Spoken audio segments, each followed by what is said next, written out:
there's just something about this human experience where if you're around long enough, you are going to be impacted by suicide, mental health, etc.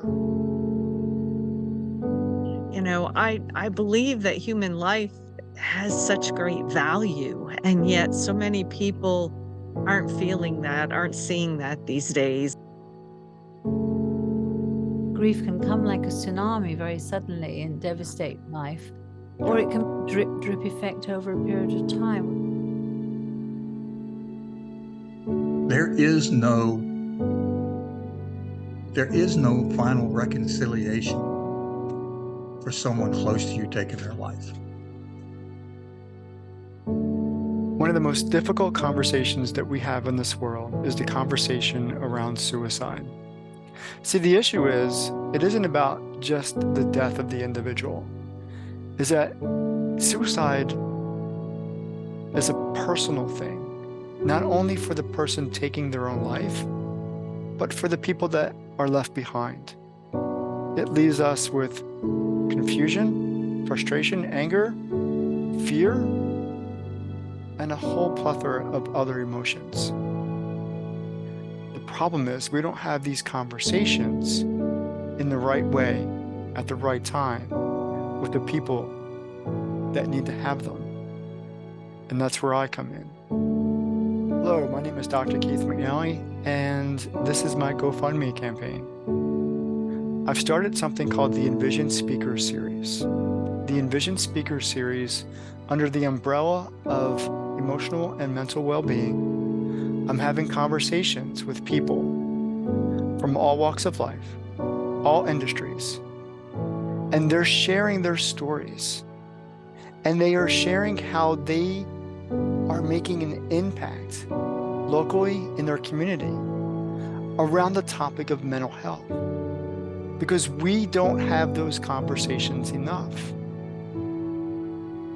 But Dad was an in and out person, never really got involved with us too much. When he did, he would come visit us. Of course, he would be drunk. When I was 14, after a long absence of him not being around, he decided to take his life.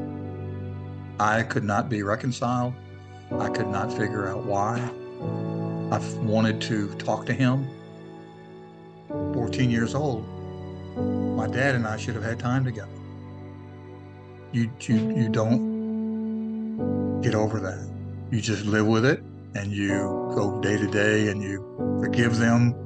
You forgive yourself. You know that it's not your fault. You will come to that realization over time. There's always that thought that there was something that could have happened to change that path. When all of this really first happened in my world, I mean, I was like a junior in high school, and there was a guy that I had a serious crush on. There were just no outward signs or signals that I ever saw, and I was good friends with his sister, and she never saw. And we were just all blown away when all of a sudden he was gone. And I just remember then just feeling so devastated and just not being able to understand what drove people to go to that length. So I'm such a big advocate for folks learning more about mental wellness at this point in time because, again, I'm a huge valuer of human life. I believe we're all here with a purpose, a mission, and to see people just end up in that much despair is really, really a challenge. When I was around 30, my brother was about a year and a half older. He died very suddenly from a massive heart attack. And around that time, my younger sister, who we thought was coping really well, she was talking about it. Well, these things happen, you've got to carry on with life, all those sorts of things. But we didn't realize that actually that can just be somebody putting on an impression of being strong and thinking they've got to hold it together. And then we realized that she'd actually had a mental breakdown, and she became depressed. She started, trying to take her own life. So we had her admitted to a hospital that we felt would be a safe place for her. She was alive when I set off from India. But by the time I landed, she'd actually walked out of the facility where I thought she was safe. And she tried again. She climbed up 3 stories or something and jumped from there, and she had died instantly. There can be a lot of feelings of regret and guilt, which you can get stuck in if you're not aware of that's what's happening. Quite frankly, as someone who has had a suicide attempt personally, who still battles suicide ideation, for my journey, most of the time when I share some of my story, people are like, I see you walking around, I see you speaking, I would have never guessed. And isn't that the trick?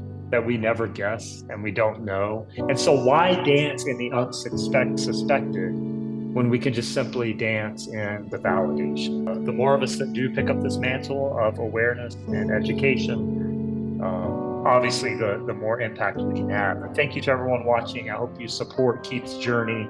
I appreciate your partnership, my friend and brother, because we are making a difference. And as long as we impact one life, we've impacted eternity.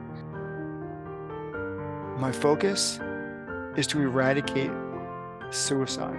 Now, that may be an auspicious goal, but I think we can do it. If we work together, we can do it.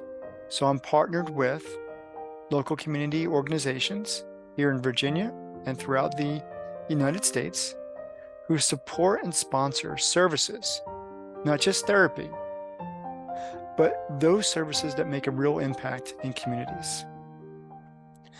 The money is also going to go to the Envision Speaker Series, because I believe having those conversations is where most of the change is going to take place. I'm also going to take, as a campaign march across the Appalachian Trail. It's called a hike through. I'm taking a small group of people, and we're going to make this a big social media event so that we could change the conversation, that we can build community, and we can keep people alive because they now understand that they have real value, that they are important, and that their stories matter. Please join me, whether you join me on the podcast, whether you join me on the trail, or you simply join me by donating your money. I fully appreciate your support. Thank you so much.